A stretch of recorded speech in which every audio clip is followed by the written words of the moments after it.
Metro on WDET, Detroit Public Radio. I'm Tia Graham. And I'm Robin Vincent. Over the past few decades, holistic medicine has become quite influential in America. And that's led to a surge of interest in complementary health practices. Participation in meditation, yoga, and acupuncture have risen significantly over the last 20 years.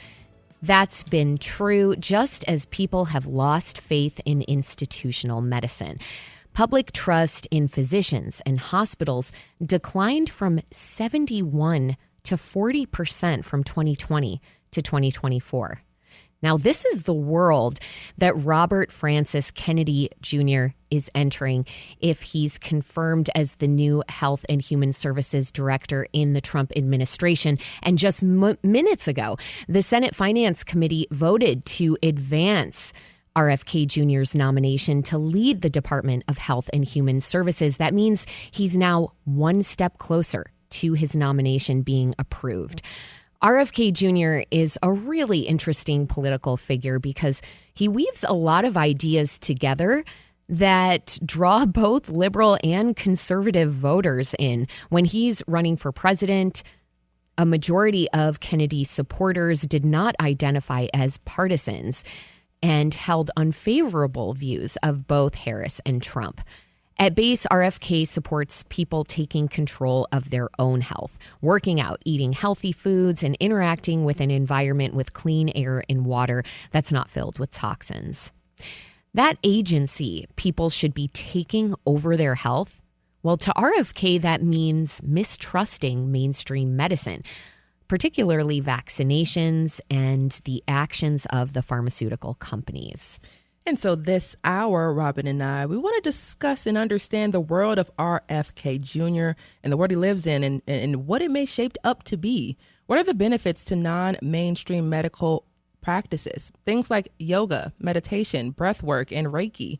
Why are people and increasingly mainstream medical establishments incorporating holistic health practices? And why has trust been declining in mainstream medical establishments, especially after the pandemic?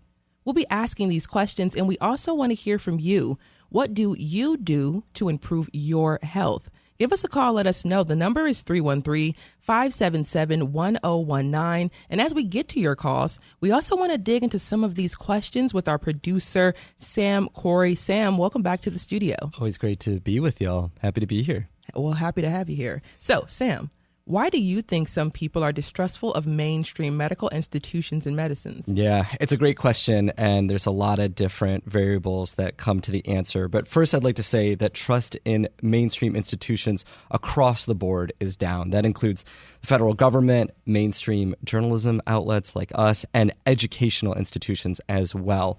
But trust in mainstream medical practices like vaccinations in particular, I know, has been declining. And I saw this firsthand when I was reporting a couple of years ago in Nevada County, California.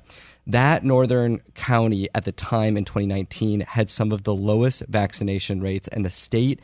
And that's likely still true. Recent Nevada County Health and Human Services documents show that the county has the lowest childhood vaccination rates at 75% in the state. And when I spoke with people about why they didn't want to get vaccinated or have their kids vaccinated, a lot of particularly liberal folks said they didn't trust big corporations like Big Pharma, and they felt that those companies simply wanted to make a profit and didn't really care about what happened to the people who are recipients of their products. But I know that people have often had a sort of mixed bag of experiences when it comes to seeing a doctor.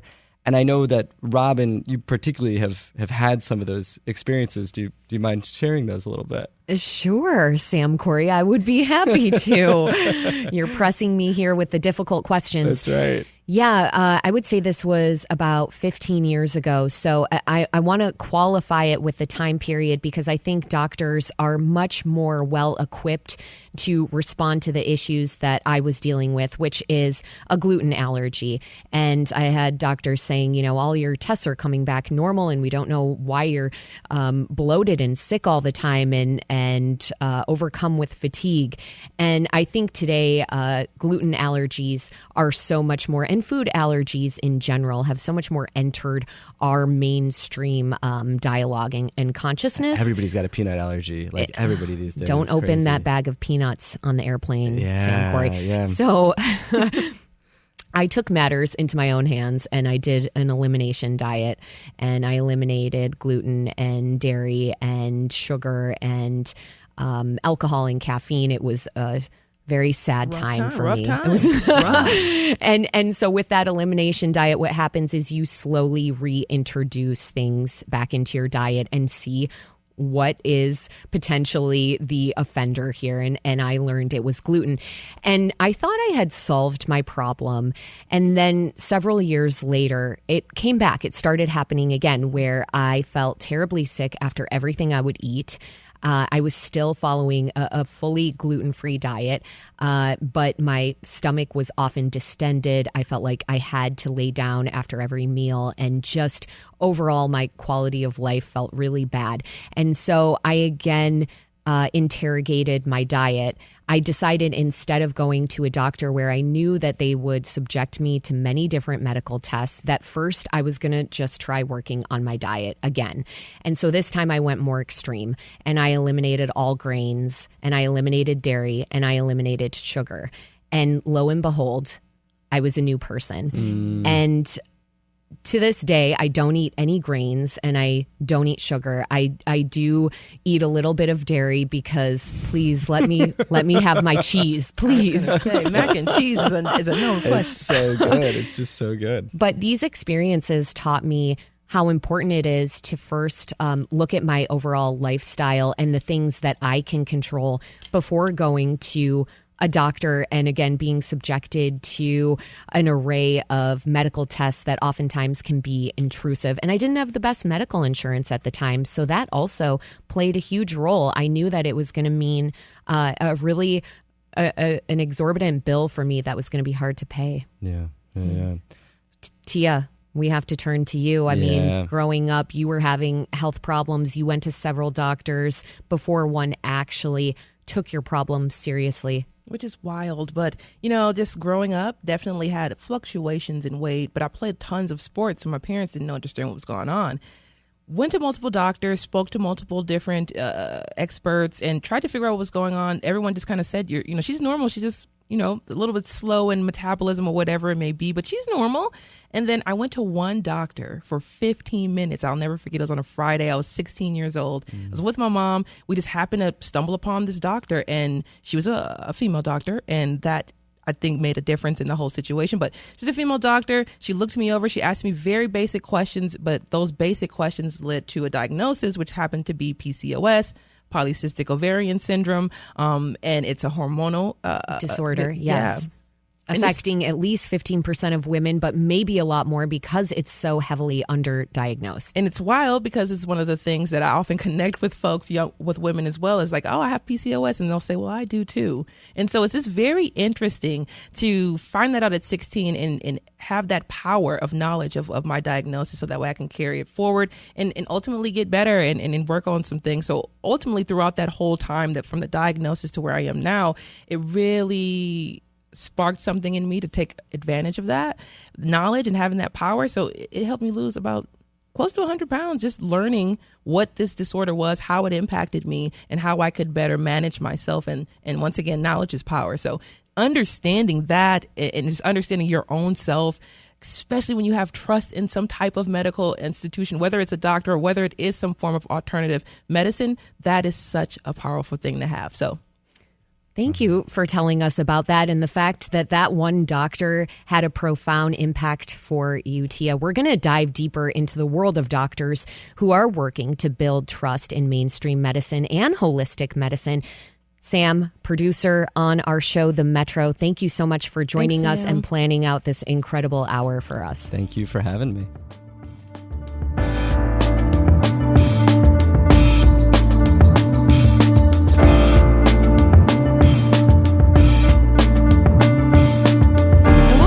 discussing why why trust in mainstream medicine has declined and why more people are diving into the alternative health practices. And we want to hear from you. What do you do to improve your health? The number is 313-577-1019. Stay right with us on the Metro. We'll be right back.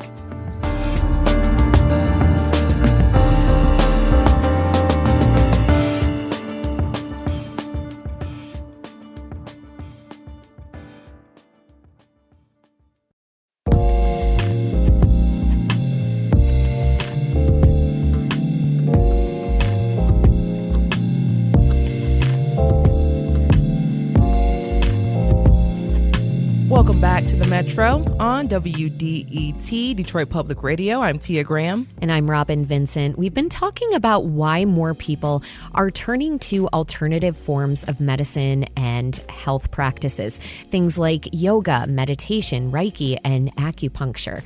Now we want to talk with someone who's practicing holistic medicine, someone who left mainstream medical institutions so she could try to get closer to the root problems of health issues that we face. Sara Herr is a registered nurse, a somatic practitioner, and the owner of Tapping with Sara in Ann Arbor. She works to alleviate anxiety, depression, and pain by focusing on her clients' nervous system. Sara, welcome to the Metro. Hi, thank you for having me. Of course. So, Sara, before getting into your practice, you worked as a nurse in an intensive care unit. Talk about what that experience was like and why you ultimately left mainstream medical spaces to become a somatic practitioner. Yes, so I spent about 5 years in the ICU, and what I really saw was a gap in preventative care. So a lot of people would come in and they would be struggling with, I saw a lot of open heart patients, a lot of vascular patients, and it felt like we helped them with their acute problem, with what they were struggling with, but we didn't help them get back to true health. We gave them maybe a short dietary consult, gave them meds, and then sent them on their way. So I saw a huge gap really in the preventative care and in helping people actually get back to true health. So I ended up leaving. I went back for some naturopathic training, and then there I worked at a functional medicine practice, which functional medicine is like integrative, holistic medicine. But at that practice, I saw that we were so much bigger than these supplements and diet even, that it was really relational, social economic. It was really the environment that we were in, and if we have trauma and our body has not worked through that trauma, that people were still staying stuck in their health. So I went deeper into the nervous system. I went into somatic therapy and really saw a lot of people that were stuck with their symptoms move through them, and even move through even intolerances and allergies and pain. And it felt like the actual root cause. I mean, there are so many different things that I can throw into that, but one of the things was about the naturopathic. What was it again? Yeah, so I went to the Naturopathic Institute that's in Mount Pleasant. Yeah.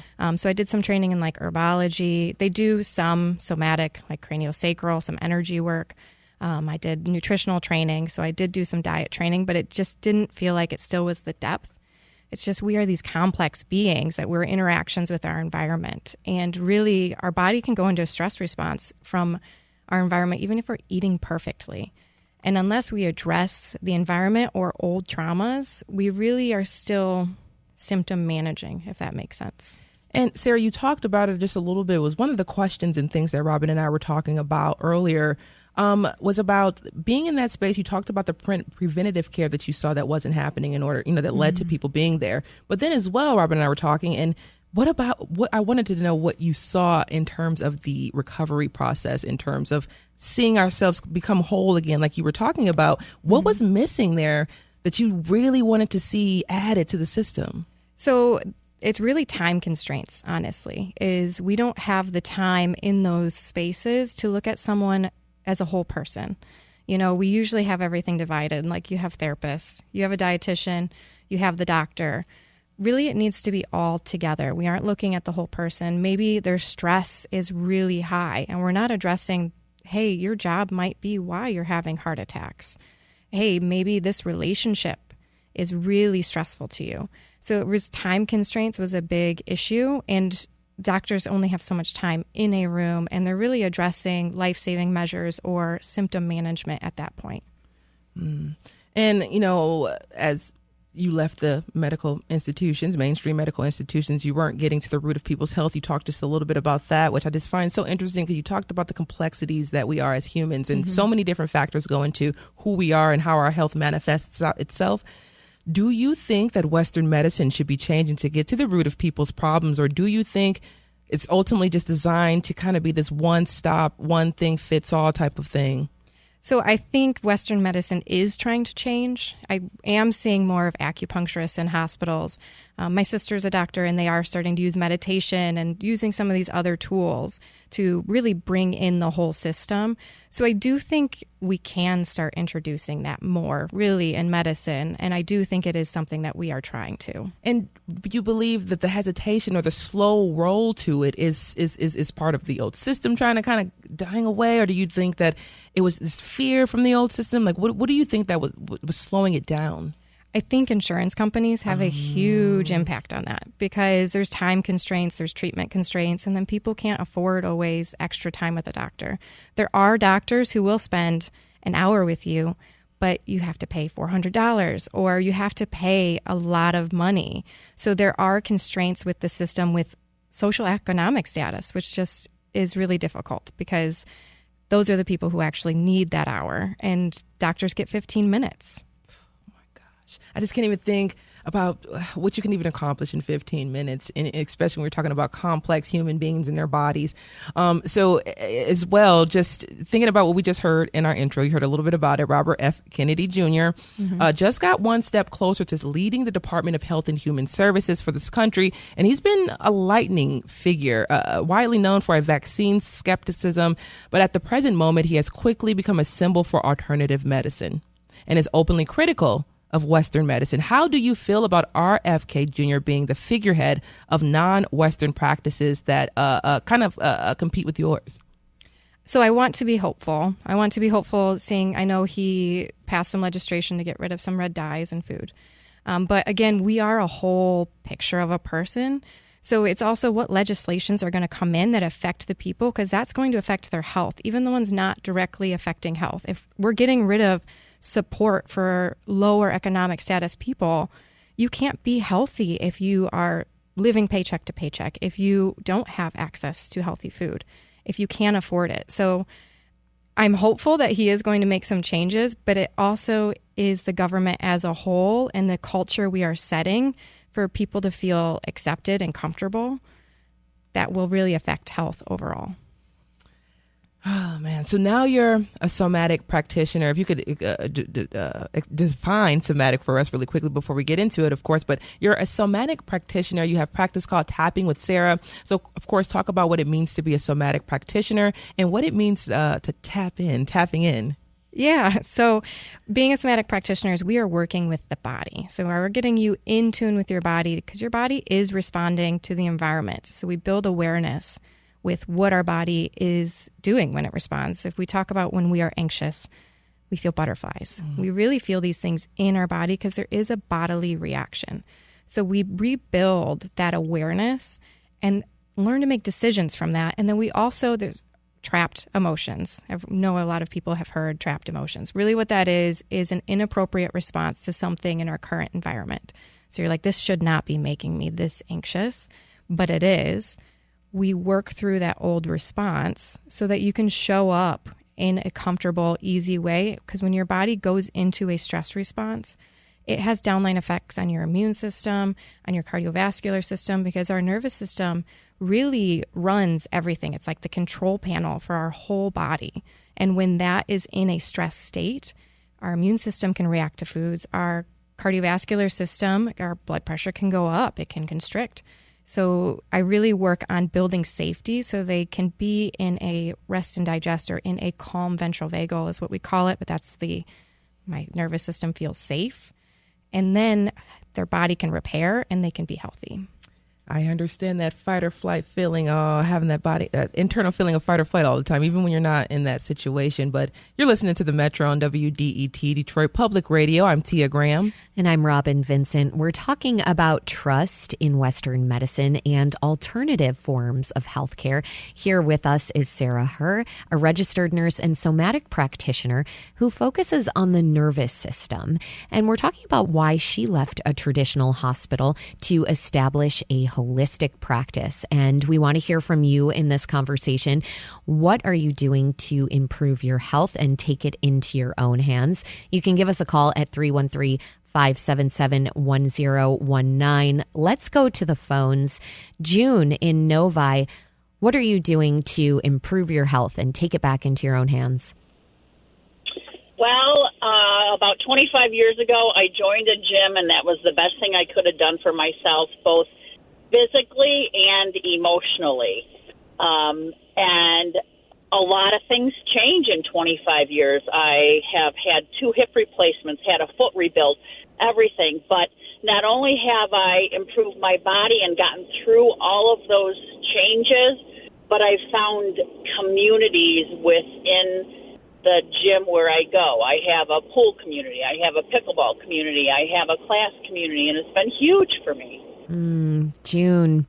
So it has not only been physically beneficial, but mentally and emotionally so to have that regular exercise practice. And we continue to see so much research on the benefits of exercise and what they can do for the entire person.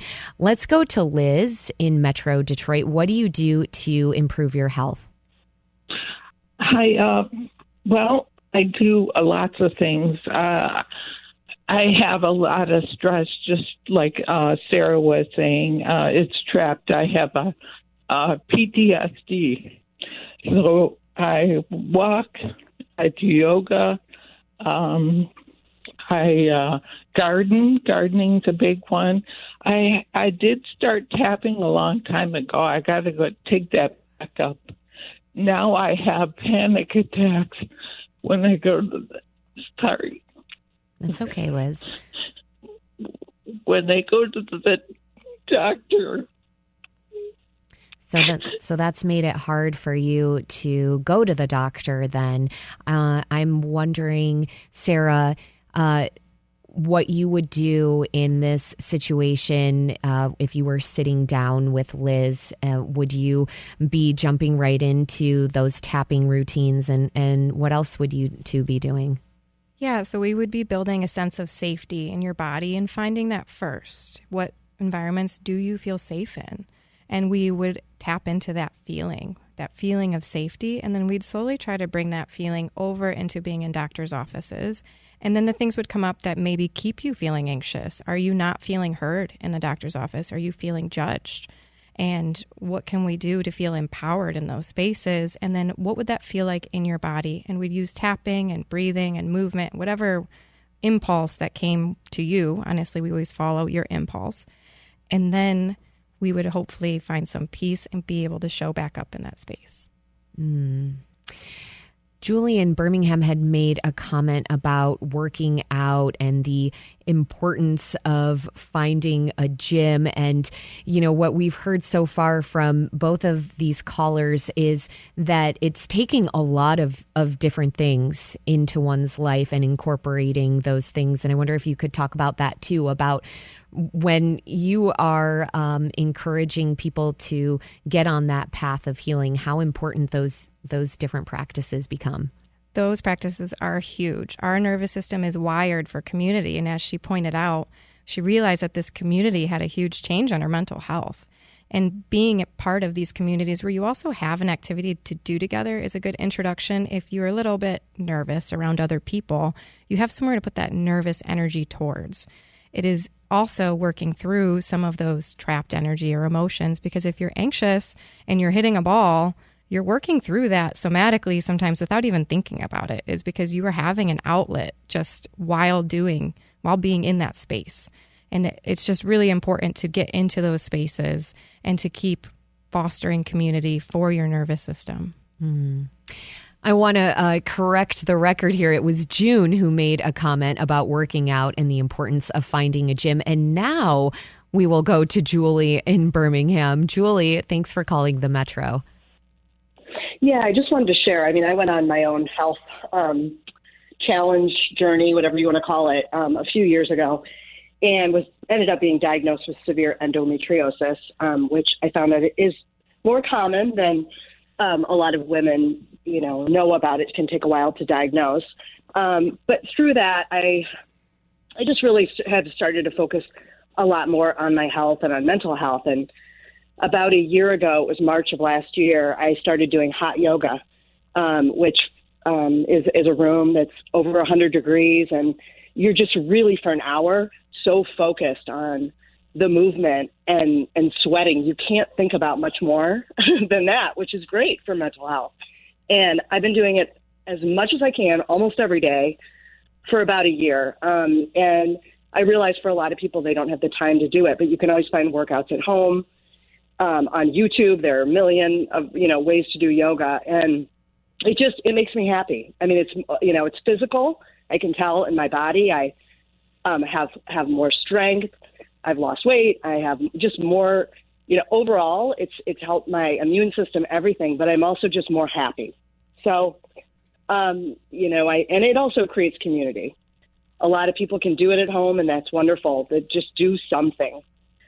Just do something to move your body is the advice I would give. And also diet, I think, has played into it a lot too. I'm really trying to focus on whole foods, not processed foods, lots of vegetables, lots of fruits, etc. So that's all. That's a lot. Julie, thank you so much for calling the Metro on WDET, Detroit Public Radio. I'm Robin Vincent. And I'm Tia Graham. Right now, we are having a conversation about alternative forms of healthcare. And we do want to ask you, what do you do to improve your health? Give us a call, 313-577-1019. We are chatting with Sara Herr, a registered nurse and somatic practitioner. Now, Sara, there are a lot of doctors who simply don't have the time. We talked about it. They're 15 minutes, maybe 20 minutes, and then that's pretty much out the door. It's kind of like a little factory. How long do you spend with your patients, and what is your approach with people when they talk or walk into the door? How do you build trust with them, and how do you build further trust that, say you have something that you're working with someone and they need to go to a medical professional, like go to an actual hospital, go to a doctor's office. How do you build that trust enough to get them in the door? Yes. So when they come in my door, we spend an hour together off the bat. It's always at least an hour, sometimes longer. Typically, we do an hour once every week, once every 2 weeks, depending on the person. So we have a lot of time to get to know each other, to build a relationship, and to really build trust. And I can get to know the ins and outs of what's happening in their life. And then we see what is needed. And if there is a trip to the doctor that is needed, we work through any of the anxieties and what is really keeping them from going to the doctor, and how we can really bringing peace or calm or confidence in their body to be able to show up at that doctor and feel empowered enough if they do have to stand up for themselves, or if they do have to say, hey, I need more. This is not enough. I want to do extra testing.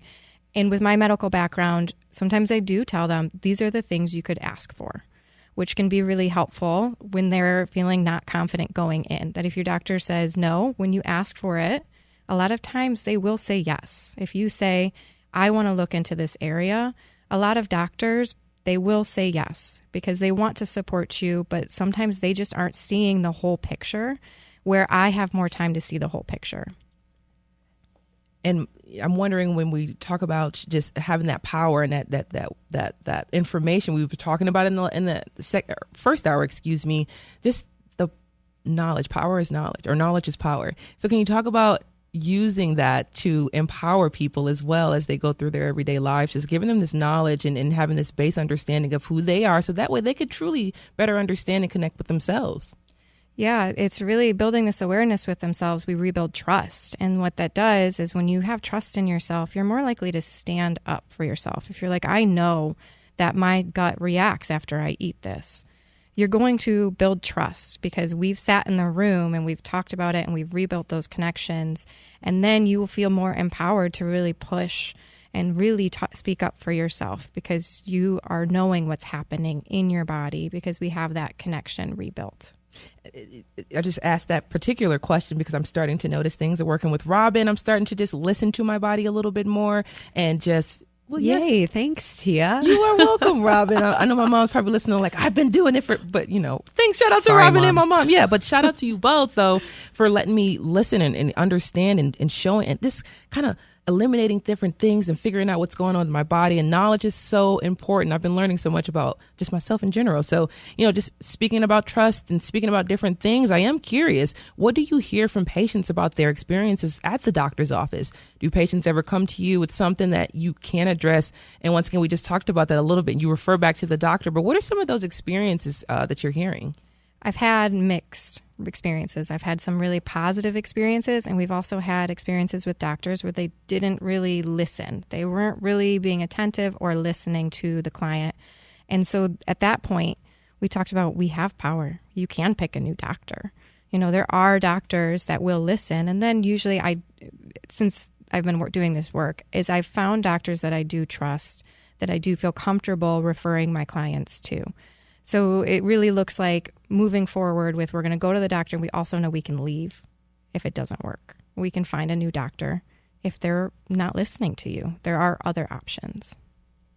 Thank you. Thank you very much. You were listening to the Metro on 101.9 WDET FM. I'm Tia Graham. And I'm Robin Vincent. We're talking about trust in Western medicine and alternative forms of healthcare. Here with us is Sara Herr, a registered nurse and somatic practitioner. She focuses on the nervous system, and we're talking about why she left a traditional hospital to establish a holistic practice and what she hears from her clients. We also want to hear from you in this conversation. What do you do to improve your health? Call and tell us, 313-577-1019. Now, Sara, a lot of people you work with are experiencing significant trauma.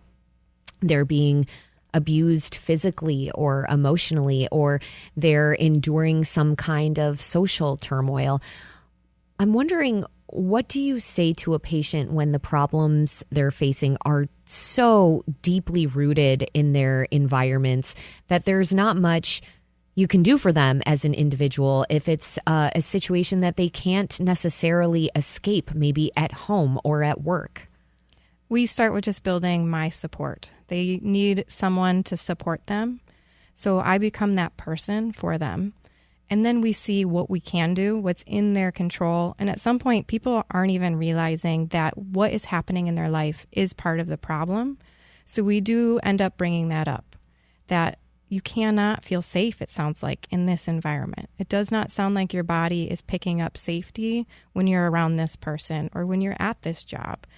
And then we see what is in our control. What can we do? Is there a way we can respond differently? Or is there a way we can kind of shut this person out a little bit? So there is some things we can do that are in their control, but the first thing is to be told you're not the problem. A lot of people find some peace in that your body is responding to your environment and it's not really your fault. This is because of everything happening around you. This makes me think of a somatic practice. Tell me if I'm right here, and that is our tendency as humans to self-soothe. And sometimes those self-soothing practices can be very harmful to us. For example, if your nervous system is out of whack after every day at work and you go home and you drink a lot of alcohol to self-soothe and to bring you back down to that normal level, or you retreat into your home and curl up on your couch and all you can do is watch Netflix all day long to try and get back to that baseline. Is that an example then? Like, would that be something that you're working with people on, is how they are then responding to these experiences with self-soothing? And what would be an example of a better way then to self-soothe? So they're self-soothing through something. So we start with no shame. There is no shame. You are coping, and this coping mechanism isn't actually working in the long run. So we're going to find one that does work. while we release this one, once we move away from the shame of it, it does kind of release a little easier, because a lot of times we feel really bad. I didn't do anything after work, and we beat ourselves up, and then we feel worse, and then we need to soothe some more, or we need to drink more, because if we say what I was doing is inappropriate, then we just keep drinking, because then we feel bad about ourselves. So we always say the coping mechanism was there for a reason. Now let's start replacing it. What can we do instead? Maybe it is calling a friend after you leave work. Maybe it's going for a really slow walk. Maybe it's taking a bath.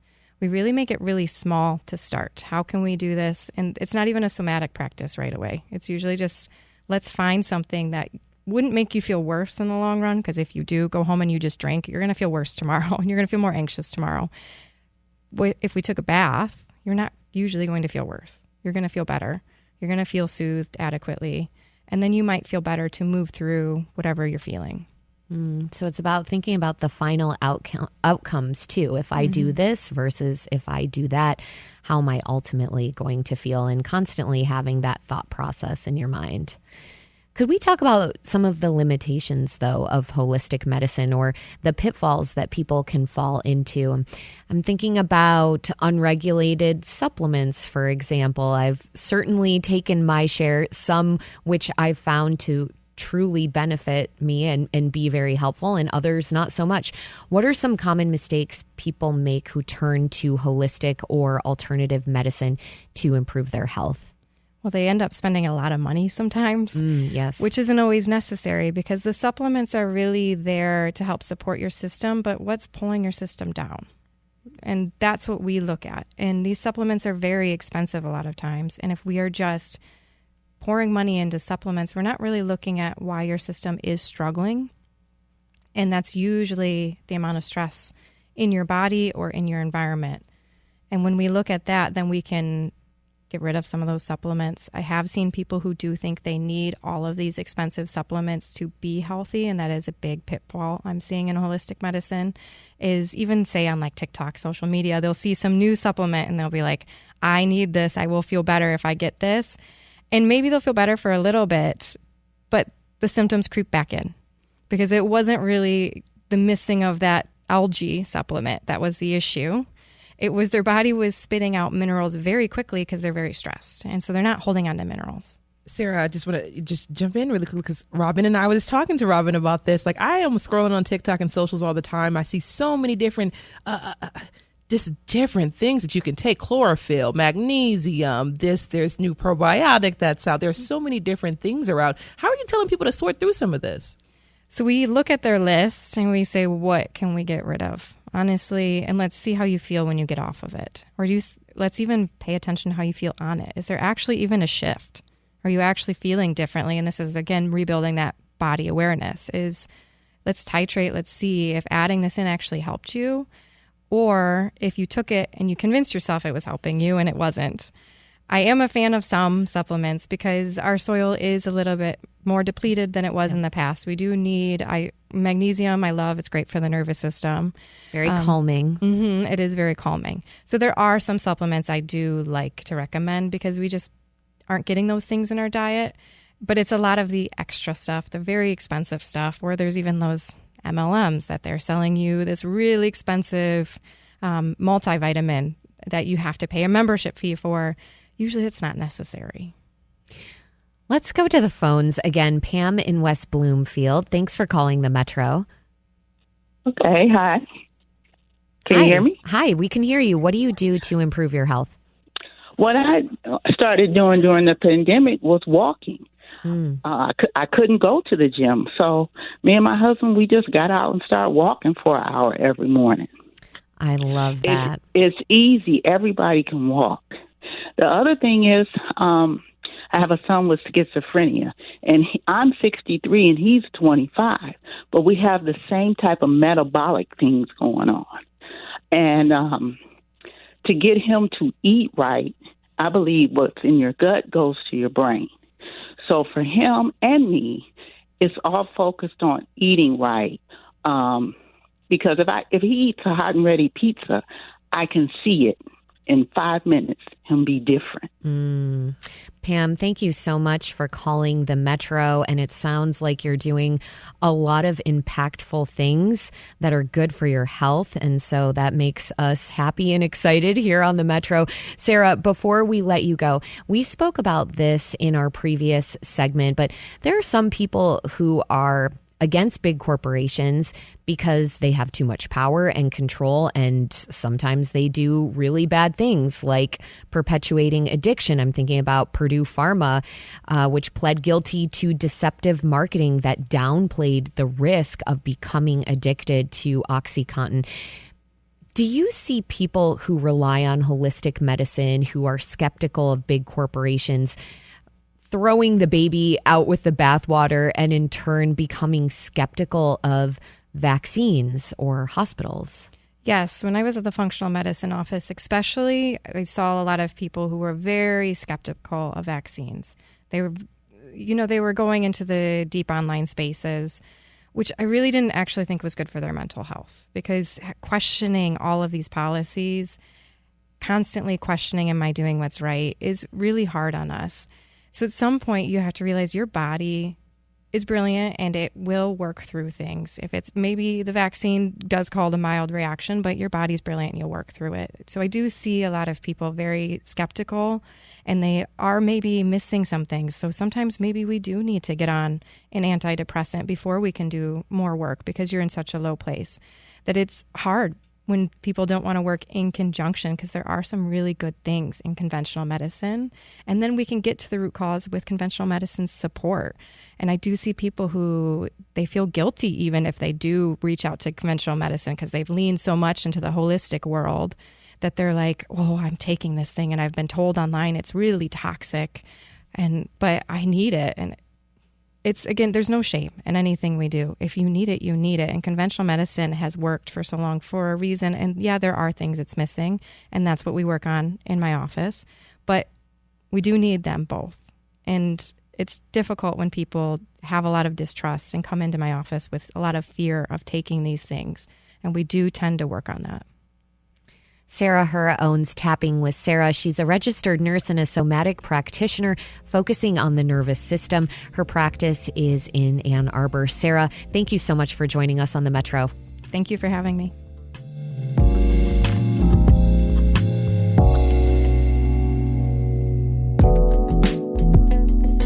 Coming up, we'll continue our discussion about trust in medicine, and we'll keep taking your calls. What do you do to improve your health? The number is 313-577-1019. Stay with us on the Metro. We'll be right back.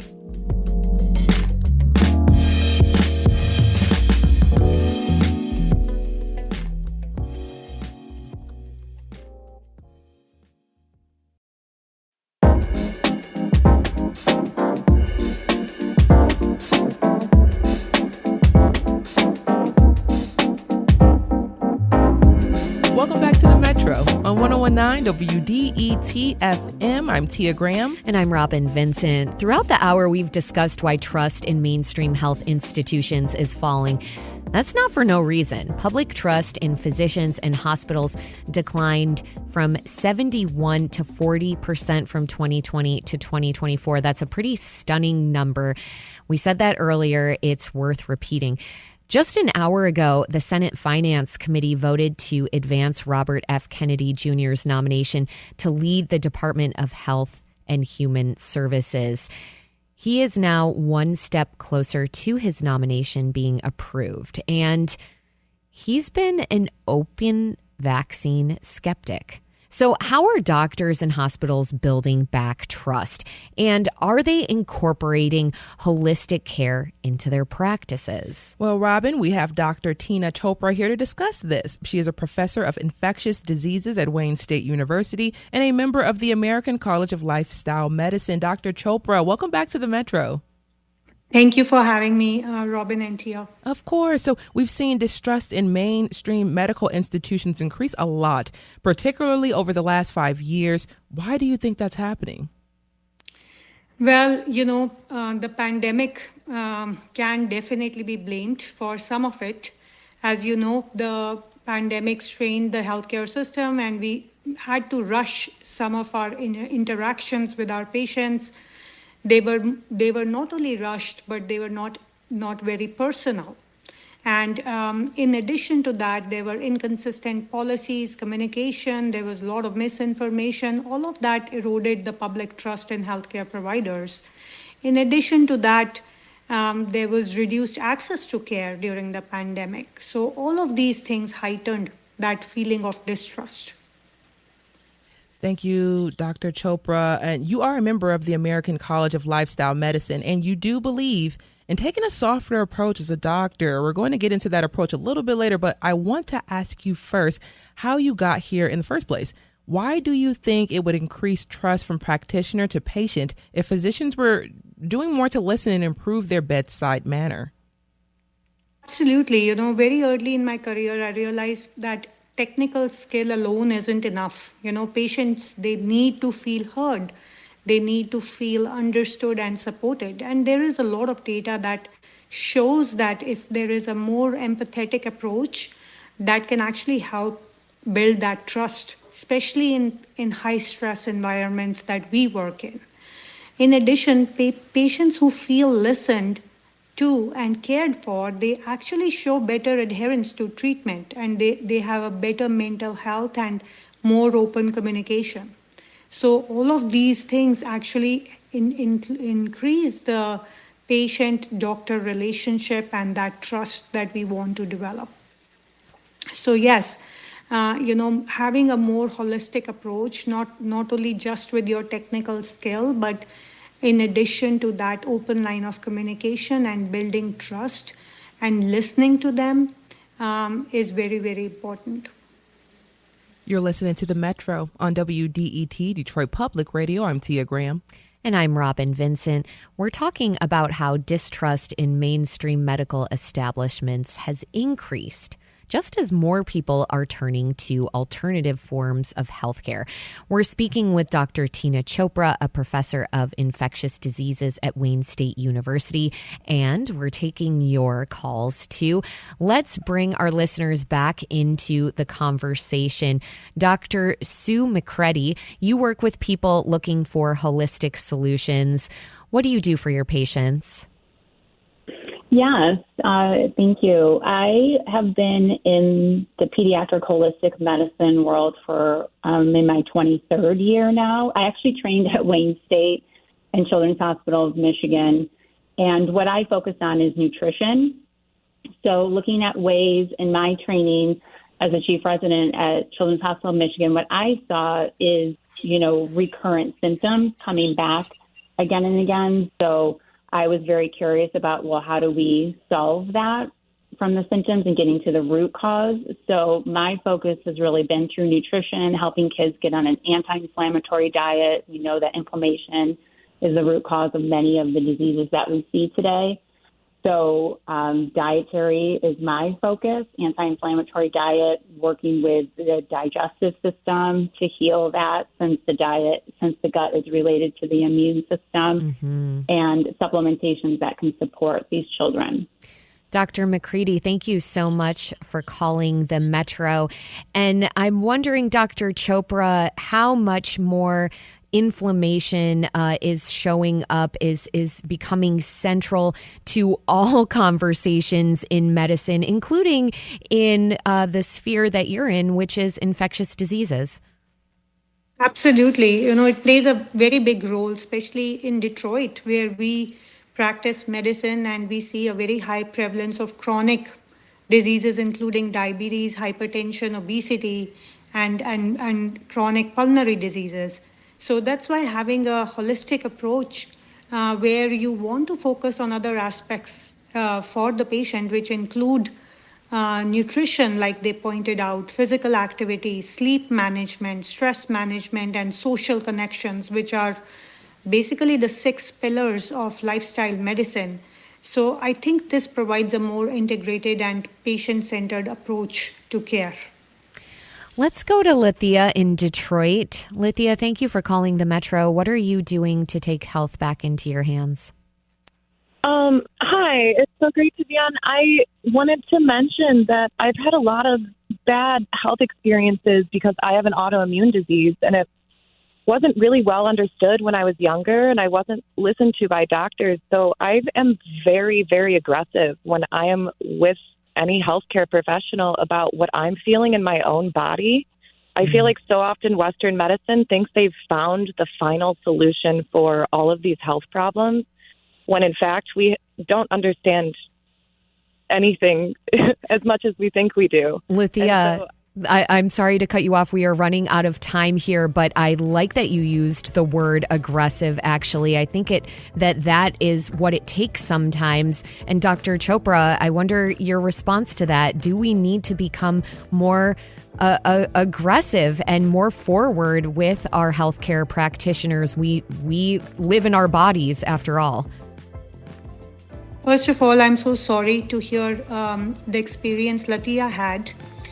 Secondly, I think if as clinicians we are trained to have a more holistic approach and listen to our patients, I think patients won't have to become aggressive. Thank you. Thank you, Dr. Chopra. Forgive me, we've run out of time, but we are so grateful for your voice and expertise. Dr. Teena Chopra is a professor of infectious diseases at Wayne State University and a member of the American College of Lifestyle Medicine. Dr. Chopra, thank you.